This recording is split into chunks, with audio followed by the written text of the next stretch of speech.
അമ്മയായിട്ട് തന്നെയാണല്ലോ നിങ്ങൾ രണ്ടുപേരും കാണുന്നത്. എത്രത്തോളം കണക്റ്റഡ് ആണ് അമ്മയായിട്ട്, പ്രതിയമ്മയായിട്ട്? അമ്മേനോട്ട് തന്നെ. ഇപ്പൊ ഇവര് കമന്റ്സ് വായിക്കാറുണ്ട് സോഷ്യൽ മീഡിയയിലെ കുട്ടികളൊക്കെ ആക്റ്റീവ് ആണല്ലോ. നിങ്ങൾ കമന്റ്സ് വായിച്ച് അവര് വന്നിട്ട് പറയാറുണ്ടോ ഇത്തരത്തിലുള്ള കമന്റ്സ് വന്നു എന്ന രീതിയിലൊക്കെ? കമന്റ്സ് ഒക്കെ ഇപ്പൊ അവര് വായിക്കും. അതെ, നെഗറ്റീവ് കമന്റ്സ് കെയർ ചെയ്യൂല, അവോയ്ഡ് ചെയ്യും. നല്ല കമന്റ്സ് ഒക്കെ വായിക്കും, അത് അമ്മേനോടും അച്ഛനോടൊക്കെ പറയും.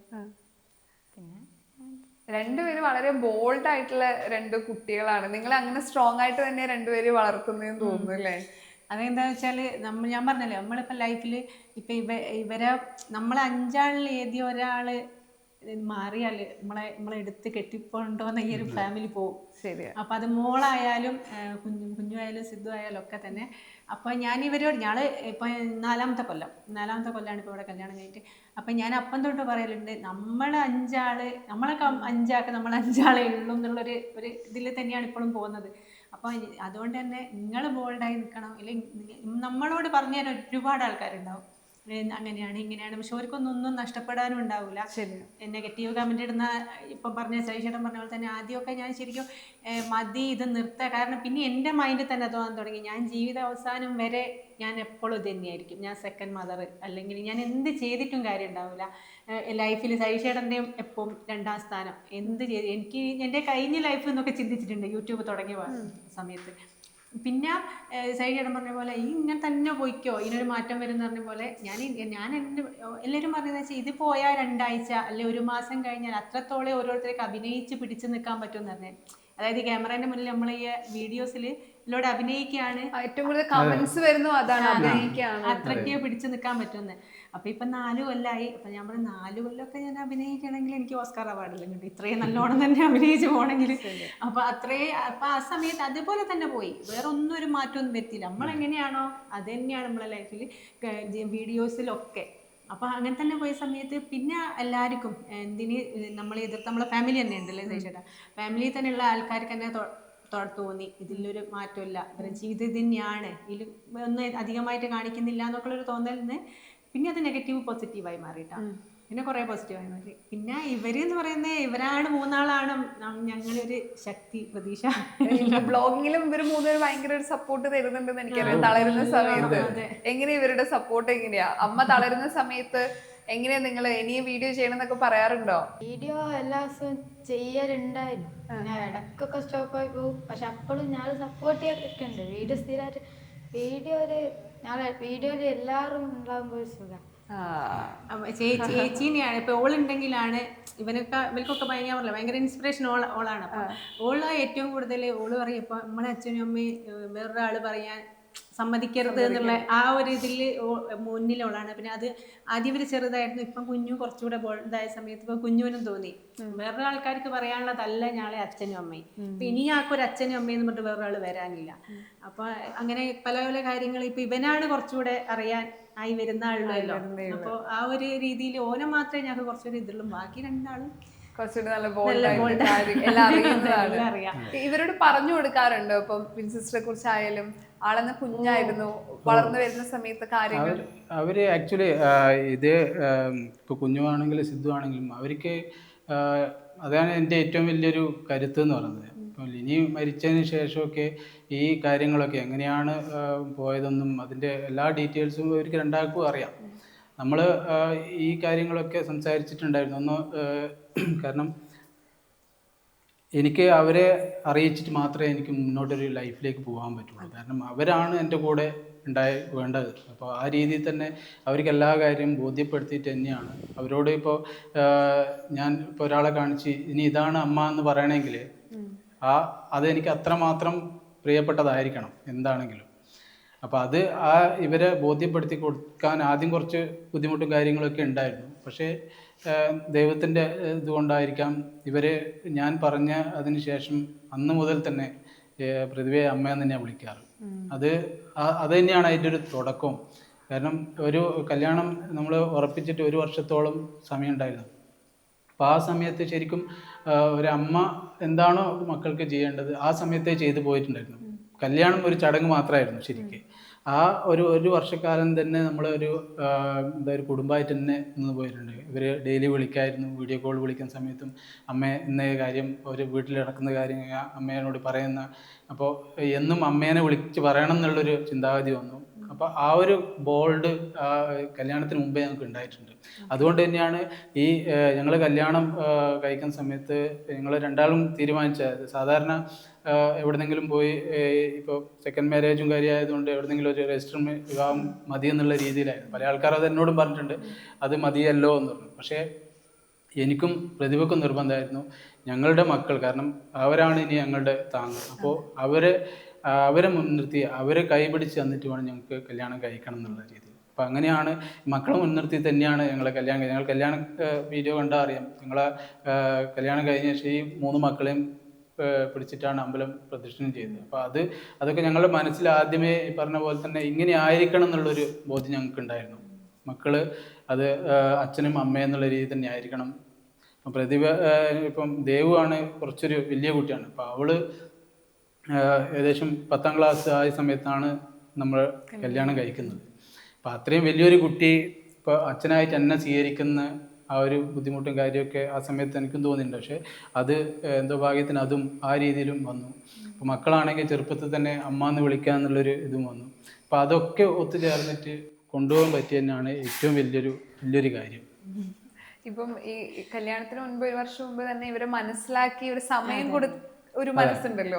പൊതുവെ എല്ലാവർക്കും ടെൻഷൻ, സെക്കൻഡ് വിവാഹത്തിലേക്ക് വരുമ്പോൾ എങ്ങനെയായിരിക്കും, കുട്ടികൾ അത് ആക്സെപ്റ്റ് ചെയ്യോ, അതെങ്ങനെയായിരിക്കും ഒരു 100 ചിന്തകൾ പോവല്ലോ. ആ സമയത്ത് പ്രോസസ്സിങ് ഈ ചിന്തകൾ കൊണ്ട് തന്നെ പല കപ്പിൾസും വേണ്ട കല്യാണം, രണ്ടാമതൊരു കല്യാണം വേണ്ട എന്നൊരു തീരുമാനം എടുക്കും. പലപ്പോഴും നിങ്ങളത് ഇൻസ്പയർ ആവാറുണ്ട്, ഒരു പുതിയ ജീവിതമുണ്ട്, ഇനിയും മുന്നോട്ടുണ്ട് എന്നൊരു തീരുമാനം. അത് ഇന്നത്തെ കാലഘട്ടത്തിൽ പലരും അത് അക്സെപ്റ്റ് ചെയ്യാറില്ല, ചുറ്റുപാടുകളും നമ്മൾ തളർത്താറേ ഉള്ളൂ. പക്ഷെ അങ്ങനെയുള്ള ആളുകളോട് എന്താ നിങ്ങളുടെ എക്സ്പീരിയൻസിൽ എന്താ പറയാനുള്ളത്? ഞാൻ നേരത്തെ പറഞ്ഞ പോലെ തന്നെ ഇങ്ങനൊരു സെക്കൻഡ് മാരേജ് ആൾക്കാരോടാണ് പറയാനുള്ളത്. സെക്കൻഡ് മാരേജ് എന്ന് പറയുന്നത് ഏറ്റവും വലിയൊരു അബദ്ധമോ അല്ലെങ്കിൽ അതോടുകൂടി ലൈഫ് കഴിഞ്ഞ് ഇങ്ങനെ ഒതുങ്ങിക്കൂടേണ്ട ഒന്നാന്ന് എനിക്ക് തോന്നിയിട്ടൊന്നുമില്ല. കാരണം നമ്മൾ ഫസ്റ്റ് മാരേജിൽ ഉണ്ടാകുന്ന ഫോൾട്ട് കൊണ്ടായിരിക്കുമല്ലോ നമ്മളിപ്പോൾ സെക്കൻഡ് മാരേജ് ചെയ്യുക. അപ്പോൾ ആ ഫോൾട്ടെല്ലാം തിരുത്തിയിട്ട് കിട്ടിയ ലൈഫിൽ നന്നായിട്ട് എൻജോയ് ചെയ്ത് ജീവിക്കുക. അതായത് മക്കളുണ്ടെങ്കിൽ അവരെയും കൂടി ചേർത്ത് പിടിക്കുക, അതാണ്. കാരണം ഫസ്റ്റ് കല്യാണം കഴിഞ്ഞ് ഇപ്പോൾ ഹസ്ബൻഡിനൊരു കുട്ടിയുണ്ട് അല്ലെങ്കിൽ വൈഫിനൊരു കുട്ടിയുണ്ടെങ്കിൽ അവരെ മാറ്റി നിർത്തുമ്പോഴാണ് ഇതൊരു കഷ്ടപ്പെട്ട ലൈഫായി മാറുന്നതെന്ന് എനിക്ക് തോന്നുന്നത്. കാരണം എന്താ വെച്ചാൽ എല്ലാ സമയത്തും നമ്മളെ മക്കളെ നമ്മളെ മൈൻഡിൽ എപ്പോഴും ഉണ്ടാവും. അതുകൊണ്ടാണ് ഫസ്റ്റ് മാരേജ് നമ്മൾ ഫ്രീ ആണ്, ഒന്നും നമുക്ക് ചിന്തിക്കാനില്ല. പക്ഷേ സെക്കൻഡ് മാരേജിൽ മക്കളുണ്ടെങ്കിൽ എന്തായാലും എന്നും മൈൻഡിൽ ഫസ്റ്റ് കുറച്ച് കാലം ഓക്കെ ആയിരിക്കും പുതിയ ഹസ്ബൻഡിൻ്റെ കൂടെ, പക്ഷെ എന്നും മൈൻഡിൽ മക്കളെ പറ്റിയുള്ള ചിന്തകളുണ്ടാവും.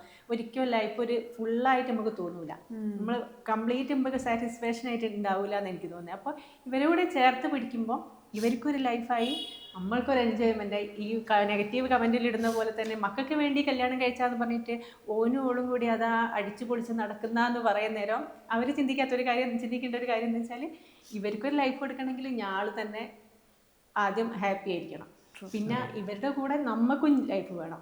അത് ഉണ്ടാവണം. എനിക്ക് തോന്നുന്നു സെക്കൻഡ് മാരേജ് ചെയ്യുന്ന ഒന്നും നോക്കാനില്ല, മക്കളുണ്ടെങ്കിൽ ചേർത്ത് പിടിക്കുക, വേറൊരാൾക്ക് വിട്ടുകൊടുക്കാതെ ചേർത്ത് പിടിക്കുക. അങ്ങനെ ആവുന്ന സമയത്ത് നമുക്ക് അച്ഛനും അമ്മയെ ഇപ്പം കുറേ കാലം കഴിഞ്ഞാൽ ഏത് ഫസ്റ്റ് കല്യാണം കഴിഞ്ഞ പോലെ കല്യാണമാണെങ്കിലും എനിക്കൊന്ന് കുറേ കാലം കഴിഞ്ഞാൽ മക്കൾ വലുതായി കഴിഞ്ഞാലും അവരെ ഭാര്യയും ഭർത്താവും വേറെ പോകുന്നൊന്നുമില്ലല്ലോ, മക്കൾ വലുതായി എന്ന് പറഞ്ഞിട്ട്. അപ്പോൾ അതുപോലെ തന്നെ സെക്കൻഡ് മാരേജിൽ മക്കളുടെ ചേർത്ത് പിടിക്കുക. ആ ലൈഫിൽ നമ്മളെ ഏറെ കൂടുന്നതിനനുസരിച്ച് സ്നേഹത്തിൻ്റെയൊക്കെ ബന്ധത്തിൻ്റെയൊക്കെ ആഴം കൂടുകയാണ് ചെയ്യും. പക്ഷേ ഡിഫറൻസ് ആയിരിക്കുന്ന ആളും ഫസ്റ്റ് കല്യാണം കഴിഞ്ഞ പാട് ഫസ്റ്റ് നമുക്ക് ഉണ്ടാകുന്ന ഒരു ഇതായിരിക്കില്ല, കുറച്ച് വയസ്സ് കൂടുന്നതിനനുസരിച്ച് ചിലപ്പോൾ അറ്റാച്ച്മെൻറ്റ് കൂടുകയാണ് ചെയ്യുന്നതെന്ന് എനിക്ക് തോന്നുന്നത്. അത് സെക്കൻഡ് മാരേജിലായിരിക്കും, അങ്ങനെയായിരിക്കും. ഒരിക്കൽ പോലും ഞാൻ പറയുന്ന സെക്കൻഡ് മാരേജ് കഴിക്കാതെ അല്ലെങ്കിൽ ഇങ്ങനെ സഫർ ചെയ്തിട്ട് ഇഷ്ടപ്പെടാത്ത ഒരാളുടെ കൂടെ സഫർ ചെയ്ത് ജീവിക്കണം അങ്ങനെ ഞാൻ ഒരിക്കലും പറയില്ല. കാരണം ഞാനൊരു ഡിവോഴ്സായി വന്ന ആളാണ്, ഒരുപാട് സഫർ ചെയ്തിട്ട് നമ്മളിവിടെ എത്തിയത്. അപ്പോൾ ഇപ്പം ഞാൻ വിചാരിക്കാം അത് കുറച്ച് നേരത്തെ ആയില്ല എന്നൊക്കെ എനിക്ക് തോന്നിപ്പോയിട്ടുണ്ട് ചില സമയത്ത് ഞാൻ സൈഷറിൻ്റെ കൂടെ ജീവിക്കുമ്പോൾ. കാരണം ഒരുപാട് കഷ്ടപ്പാട് ഇങ്ങനെ സഹിച്ച് നമ്മൾ ലൈഫ് ഒരിക്കലും സ്പോയിലാക്കേണ്ട ആവശ്യമില്ല. പക്ഷേ ഇതുപോലെ തന്നെ മക്കളൊക്കെ ഉണ്ടെങ്കിൽ അവർ ബുദ്ധിമുട്ടിക്കരുത്, മറ്റുള്ളവർക്ക് ബുദ്ധിമുട്ടിക്കില്ലാതെ നമ്മളെ ലൈഫ് സേഫായിട്ട് മുന്നോട്ട് പോകും. ഇപ്പൊ ഈ പറഞ്ഞൊരു പോയിന്റ് ഉണ്ട്. ഇപ്പൊ പൊതുവെ നമ്മൾ കേട്ടിട്ടുള്ളത് അമ്മയെ പോലെ ആവില്ല അമ്മായിയമ്മ, ഒരു ഇമേജ് ഉണ്ടല്ലോ, അത് ബ്രേക്ക് ചെയ്യാന്ന് പറയുന്നത് വലിയ പാടാണ്. കാരണം ഇപ്പൊ സോഷ്യൽ മീഡിയയിൽ ഇപ്പം നിങ്ങളുടെ ഓരോ വീഡിയോസ് കാണുമ്പോൾ ഒരുപാട് പേര് കാണുന്നുണ്ട്, ചിലപ്പോൾ ഒത്തിരി കമന്റ്സ് വരാം. ആ ഒരു ഇമേജ് ബ്രേക്ക് ചെയ്യണം എന്നൊരു പ്രഷർ ഉണ്ടായിരുന്നു ശരിക്കും ഇവരുടെ ഫാമിലിയിലേക്ക് വരുമ്പോൾ? നിങ്ങൾക്ക് രണ്ടുപേർക്കും എങ്ങനെയാ അത് ഉണ്ടായത്? ഉണ്ടായിരുന്നു. കാരണം ഒന്ന് ഈ പറഞ്ഞ പോലെ പലപ്പോഴും ഇതിലൊക്കെ മക്കൾ കല്യാണം കഴിഞ്ഞതിന് ശേഷം പല ആൾക്കാരും പറയുന്ന ഒരു കാര്യമായിരുന്നു, മക്കളെ നന്നായി നോക്കുന്ന ഒരാളെ മതി, അല്ലെങ്കിൽ എന്താ പറയുക, മക്കളെ പോലെ നോക്കണം, സ്വന്തം മക്കളെ പോലെ നോക്കണം എന്നാണ് പ്രതിഭയോട് എല്ലാവരും, അതായത് ഈവൻ കമൻറ്റിലെ ആൾക്കാരൊക്കെ പറയുന്നത് മക്കളെ സ്വന്തം മക്കളെ പോലെ തന്നെ ചെയ്യണം. അവരൊന്നും അതിൻ്റെ വേറൊരു വശം ചിന്തിക്കുന്നില്ല. പലപ്പോഴും എനിക്ക് അനുഭവം ഉണ്ടായ കാര്യം എന്ന് പറഞ്ഞാൽ, ഇപ്പോൾ ഞാനും പ്രതിഭയും തമ്മിലുള്ള ചില വീഡിയോസൊക്കെ വരുന്ന സമയത്താണ് ആൾക്കാർക്ക് പെട്ടെന്ന് അതിനെതിരെ പറയാനുള്ള തോന്നുക. അതായത് നിങ്ങൾ ഇത്രമാത്രം ലിനിയെ സ്നേഹിച്ചോ എന്നുള്ളത് ചോദിക്കുന്നുണ്ട് പല ആൾക്കാരും. അതിൻ്റെ ഒരു മെൻറ്റാലിറ്റി എന്താണെന്ന് എനിക്കിപ്പോൾ അറിയില്ല. ഇപ്പോൾ നിങ്ങൾ ചില വീഡിയോയിൽ ഇതുപോലെ ആയിരുന്നോ നിങ്ങൾ പണ്ട് ഇങ്ങനെ അല്ലായിരുന്നോ, ഇപ്പോൾ എന്താ ഇങ്ങനെയെന്നൊക്കെ ചോദിക്കുന്നുണ്ട്. അപ്പോൾ അവരോടൊക്കെ എനിക്ക് പറയാനുള്ളത്, ഇപ്പോൾ മക്കള് പ്രതിഭ കുഞ്ഞുവിനും സിദ്ധുവിനെയും സ്വന്തം മക്കളായിട്ടാണ് കാണുന്നത്. ആ സ്വന്തം മക്കളായിട്ട് കാണുന്നുണ്ടെങ്കിൽ അത് ഞാൻ കൊടുക്കുന്ന സ്നേഹത്തിൻ്റെ കൂടിയാണ്. അത് ഞാൻ പ്രതിഭക്ക് കൊടുക്കുന്നത്, അല്ലെ പ്രതിഭേൻ്റെ മോളെന്നല്ല, എൻ്റെ മോൾക്ക്, അതായത് ദേവുവിനും കൂടി കൊടുക്കുന്ന കൊടുക്കുന്ന സ്നേഹത്തിൻ്റെ അതേ തന്നെയാണ് അവൾ മക്കൾക്ക് കൊടുക്കുന്നത്. അപ്പോൾ ആ സ്നേഹം ഒരിക്കലും ഒഴിവാക്കിക്കൊണ്ട് മക്കളെ സ്നേഹിക്കണം എന്ന് പറയാൻ പറ്റില്ല. അല്ലെങ്കിൽ മക്കളെ മാത്രം സ്നേഹിച്ചിട്ട് ഞങ്ങൾക്ക് പ്രതിഭയെ മാറ്റി നിർത്താനും പറ്റില്ല. എന്നെ വിശ്വസിച്ചാണ് പ്രതിഭയും മോളും വന്നിട്ടുള്ളത്. അപ്പോൾ അത് തുടക്കത്തിലേ ഞങ്ങൾ പറഞ്ഞു. ഞാൻ കല്യാണം കഴിക്കുന്ന സമയത്ത് പ്രതിഭയോട് പറഞ്ഞിട്ടുണ്ടായത്, നമുക്ക് എന്ന് പറയുന്നത് ദേവും കുഞ്ഞുവും സിദ്ധുവും അത് നമ്മുടെ മക്കളാണ്.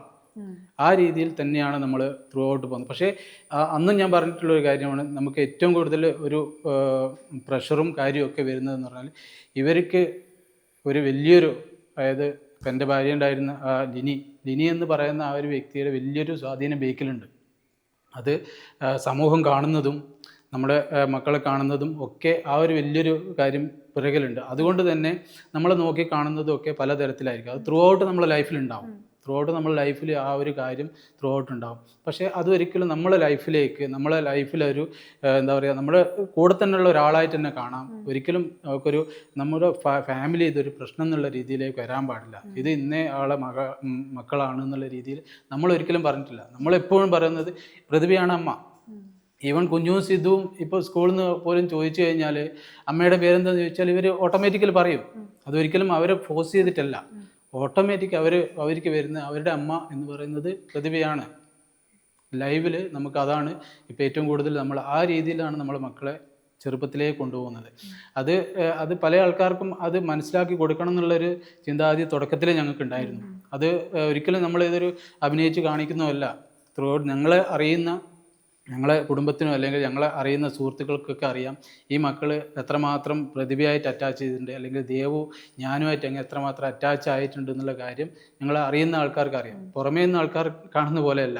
നമ്മളെ ലൈഫ് ആ രീതിയിൽ തന്നെ കൊണ്ടുപോകണം എന്നുള്ള, ഒരു കുടുംബമായിട്ട് തന്നെ പോകണം എന്നുള്ള ഉദ്ദേശത്തോടു കൂടി തന്നെയാണ് ഞങ്ങൾ ഈ മാരേജിലേക്ക് വന്നത്.